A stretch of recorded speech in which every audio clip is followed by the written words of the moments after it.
Boa tarde, queridos irmãos em Cristo, sejam todos bem-vindos. Salve Maria Imaculada! Estamos aqui meditando 12 dias de desapego ao espírito mundano, tentando pedir a Deus essa graça de desapegarmos do nosso amor próprio, das criaturas e dos nossos bens materiais.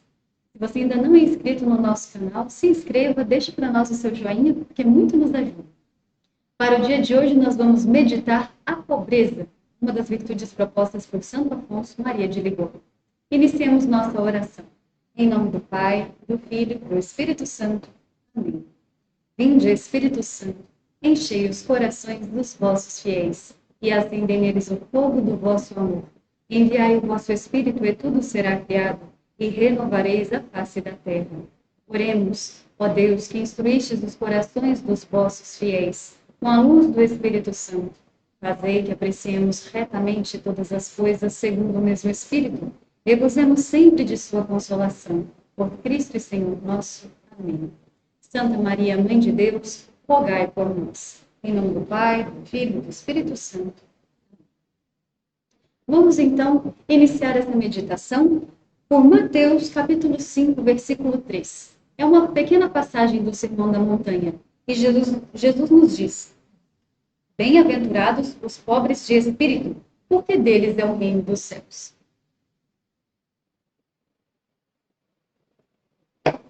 Mas aqui, pobres, Jesus está falando aqui. Quem são esses felizardos que estão herdando o reino dos céus?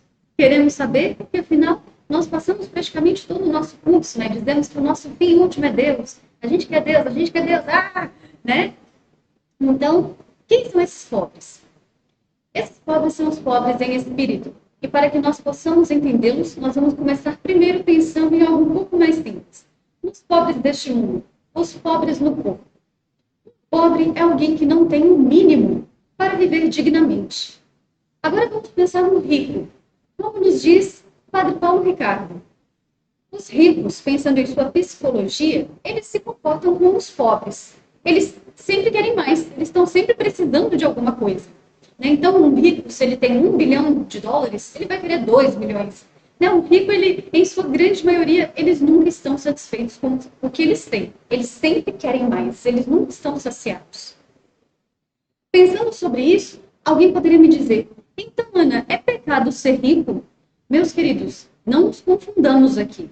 Isso é um ponto de muita bagunça na cabeça dos católicos. Existem até padres que dizem que enriquecer é pecado. Mas, saibamos, não é pecado. Ser rico não é pecado quando é dom das mãos de Deus. Deus quer que nós coloquemos os nossos dons a serviço dos nossos irmãos. E nós sabemos que nós não estamos vivendo no mundo ideal. Bom seria que nós pudéssemos doar e receber tudo que nós precisamos neste mundo de graça. Deus quer que nós colocamos os nossos dons a serviço dos nossos irmãos. Deus também quer que nós recebamos o justo salário pelas nossas obras. Isso também está na palavra. Ser rico não é pecado. Aonde está o problema? O grande problema é quando o rico, em sua grande maioria, as pessoas que enriquecem, infelizmente, elas caem nessa terrível lástima, essas pessoas se apegarem às coisas materiais. Eu começo a ser rico, eu começo a dar muito valor às coisas, aí eu já não estou satisfeito com o que eu tenho, aí eu já quero mais, aí eu começo a reclamar de tudo, ou então eu começo a supervalorizar as coisas da terra, eu começo a comprar desenfreadamente blusas, calças, CDs, livros, né, tecnologia. Eu começo a me desapegar da caridade com o irmão. Né? A gente vai se desprendendo desse espírito de comunhão que Deus quer que nós nos revestamos neste mundo. Lembra a questão de expandir o nosso coração? E nós acabamos perdendo essa conexão que há com Deus. É algo muito difícil? É sim. São Francisco de Assis foi um homem que era extremamente rico, onde numa época em que a riqueza era muito mais valorizada que os tempos de hoje. Todas as pessoas viviam o tempo todo buscando acumular bens, acumular terras, acumular posses, para que eles estivessem seguros. E São Francisco de Assis, de repente, ele consegue entender, pela graça do Espírito Santo, que aquilo ali não era a grande riqueza do seu coração. E ele vê que ele está apegado àquelas roupas, apegado às paixões mundanas, à luxúria que ele vivia. né, as comidas que ele comia, a vida que ele levava. E ele percebe que ele não vai conseguir ter aquilo tudo e ainda ter um grande amor a Deus. Ele entende que a vida dele deveria ser para amar a Deus. Então, o que São Francisco faz? Ele abdica de toda a sua fortuna. Ele deixa tudo aquilo para trás e ele faz um voto de pobreza para poder efetivamente seguir a Deus. Por isso que, se nós pensarmos o que São Francisco estava querendo ali nesse momento, ele estava descobrindo a maior riqueza. A maior riqueza não está nos bens terrestres, a maior riqueza está nos bens celestiais. A maior riqueza é o céu. São Francisco compreendeu que o único que iria preencher esse vazio que tem dentro de nós, que às vezes nós preenchemos com a bebida desenfreada, com os vícios, né, a pornografia, as drogas, às vezes a televisão desenfreada, né? Nós temos hoje muitos outros vícios um pouco diferentes daqueles daquela época, certo? Comprar desenfreadamente, né? Tudo isso são coisas que nós vamos tentando juntar no interior do nosso coração, achando que aquilo vai preencher esse vazio que está aqui. Esse vazio está aqui desde lá do pecado original, desde lá do Gênesis, quando nós rompemos com Deus. Nós deixamos o paraíso, e quando nós deixamos o paraíso, ficou um buraquinho aqui dentro de nós. Porém, esse buraco, ele só pode ser preenchido com a graça de Deus. É por isso que mesmo os ricos, quando têm a possibilidade de comprar tudo, têm possibilidade de ter as melhores mulheres ou os melhores homens, né, os melhores amigos, né, os melhores acompanhantes, as melhores e mais espertas conversas, né, as bebidas mais refinadas, as iguarias nunca antes provadas, né, ver os lugares que muitos nunca viram e nem verão, vestir aquelas roupas, né, tão suntuosas. Tudo isso são coisas que a pessoa ela vai pegando, achando que vai encher aquele vazio, e quanto mais ela pega, menos enche, né? Então aí mais ela tenta pegar e menos enche. Esse vazio só vai ser preenchido com Deus. Apenas Deus é grande o suficiente para preencher esse vazio na nossa alma. E quando nós entendermos isso, nós vamos entender um pouco do que é ser pobre em espírito. Nós podemos pensar naquela passagem em que Jesus se encontra com o jovem rico. Se lembra que o jovem rico pergunta para Jesus: Senhor, eu já faço isso, já faço aquilo outro, então o que mais que eu preciso? Né? E Jesus disse: vende tudo o que você tem, dê aos pobres e venha me seguir. E o jovem fica triste porque ele era muito rico. Ou seja, ele tinha muito amor àquelas coisas. Né? E Jesus depois diz para os apóstolos: é mais fácil um camelo passar por um buraco de uma agulha do que um rico entrar no reino dos céus. O que Jesus quis dizer? Que os ricos estão condenados? Não, de maneira nenhuma. Ele quis dizer que quando nós mantemos a nossa atenção, a nossa vontade nas coisas, em ter as coisas deste mundo, nós estamos deixando o reino dos céus. Nós tiramos Deus do centro, lembra lá da nossa primeira aula do curso? Nós tiramos Deus do centro e nós colocamos outra coisa. Se eu quero colocar Deus no centro, se Deus é tudo para mim, Deus realmente tem que ser tudo para mim. Ou seja, eu tenho que aspirar a Deus o tempo todo. Não é que eu tenho que fazer voto de pobreza, não é que eu tenho que me separar, não é que eu tenho que virar celibatário, não é que eu tenho que agora viver apenas de doações das outras pessoas, não é isso. Eu preciso ordenar a minha vida. Lembra que nós falamos muito sobre isso durante o curso. E como que a gente ordena a nossa vida? Pegando Deus, colocando ele de novo no devido lugar. Lembra de São Luís, no Segredo de Maria, aquele livrinho fininho? Ele nos diz: a nossa vida precisa ser o tempo todo em função de Deus. Se nós vivermos um segundo dessa vida que não é para isso, nós estamos vivendo de forma errada. Se eu estou no meu trabalho, que o fim do meu trabalho seja glorificar a Deus. Se eu estou comprando um carro novo, que esse carro seja para eu glorificar a Deus, que ele me leve à Santa Missa, que ele me leve a fazer caridade. Né? Se eu estou juntando bens materiais no banco, que eu não me esqueça que eu também posso dividir com meus irmãos, né? Dar o dízimo, contribuir, pelo menos com um pouco do que eu tenho, certo? Aí nós estamos voltando com Deus para o lugar. Então, em resumo, o que é esse pobre em espírito? O pobre em espírito é essa mesma pessoa que tem um comportamento como o do rico. Lembra que nós falamos agora, né? O rico nunca está saciado. Nós precisamos ser como esse rico, só que em relação a Deus. Nunca estarmos saciados. Ah, eu cheguei até aqui, então o que eu preciso para chegar um pouquinho mais? Né? Se agora eu estou rezando uma Ave Maria por dia, o que eu preciso para poder rezar uma dezena? Estou rezando uma dezena, o que eu preciso fazer para rezar a coroinha de Nossa Senhora? Estou rezando a coroinha, o que eu preciso fazer para rezar o Santo Terço? E por aí vai, evoluir pequeno aos poucos. Entender um pouco mais do Santo Evangelho. Nós precisamos querer nunca estarmos saciados das coisas de Deus. Deus vai nos dizer lá no Antigo Testamento que Ele é um Deus ciumento. Ele não quer dividir atenção com nada. Esse é o Deus que nós servimos. Esse é o Deus que nós queremos encontrar. É a esse Deus que nós almejamos entrar no reino dos céus. Não é um caminho fácil. Não, não é. Eu vou precisar desapegar da minha vontade. E o que é a minha vontade? É o que eu quero, mas que Deus não quer. Como assim, Ana? Ah, eu quero de repente comer uma comida muito boa, mas eu não vou comer aquela comida boa porque hoje eu não posso. Hoje eu vou comer o que eu preciso.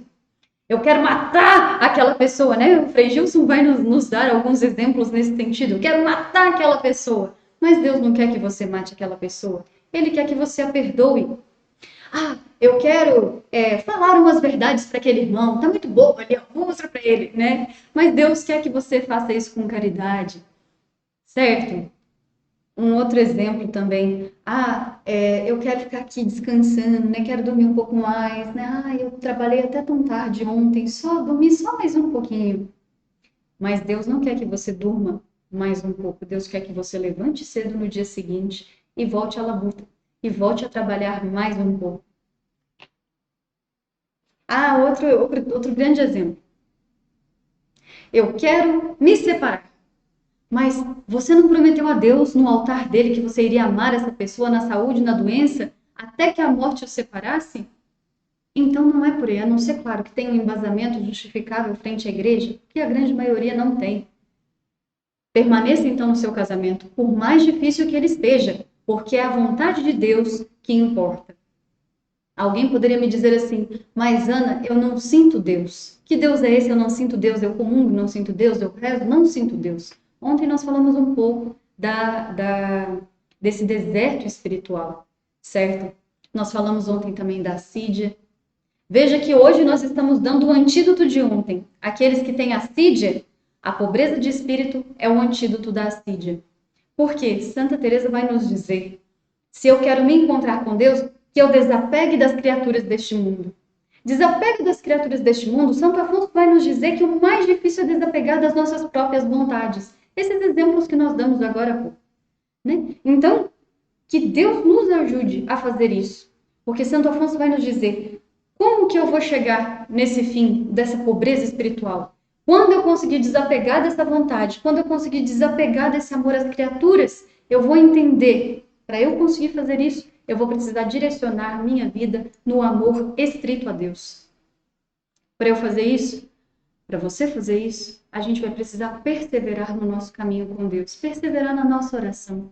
Estamos aqui fazendo os 30 dias preparatórios à consagração ao nosso Senhor Jesus Cristo pelas mãos de Maria. Não desanime, permaneça firme e forte. Lembre-se, compromisso e perseverança. É assim que nós vamos desenvolvendo aquela devoção que nós vimos lá na primeira aula.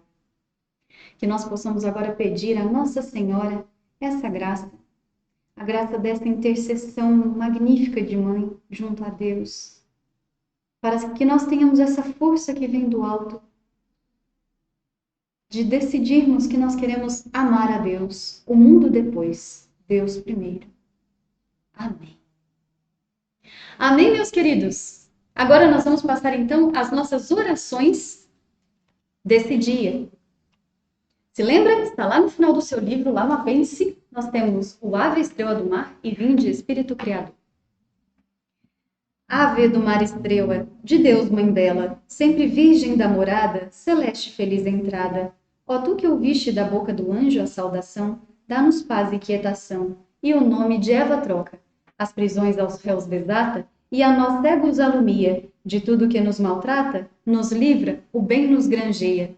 Ostenta que és mãe, fazendo que os rogos do povo seu, ouça aquele que nascendo por nós, quis ter filho teu. Ó Virgem especiosa, toda cheia de ternura, extintos os nossos pecados, dá-nos pureza e brandura. Dá-nos uma vida pura, põe-nos em via segura, para que a Jesus gozemos e sempre nos alegremos. A Deus Pai veneremos, a Jesus Cristo também, e ao Espírito Santo demos aos três um louvor. Amém. Vinde, ó Espírito Criador.